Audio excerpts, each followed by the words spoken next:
FM, I'm Landon, and welcome to this week's edition of On Tuesdays We Vote. First off, a quick recap of last week's results, which saw nearly 60% of voters saying no. A president should not have the power to send national troops into American cities as law enforcement officers.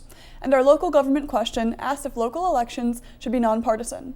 This was incredibly close, with 50.4% of voters saying yes, they should be nonpartisan. Mail-in voting is always a topic discussed around elections. The question asks, is mail-in voting a good way to ensure that participating in elections is accessible for voters, while still maintaining election security and integrity? Starting with our constitutional question, 3/4 of voters said yes, it should be easier for third-party candidates to run for office.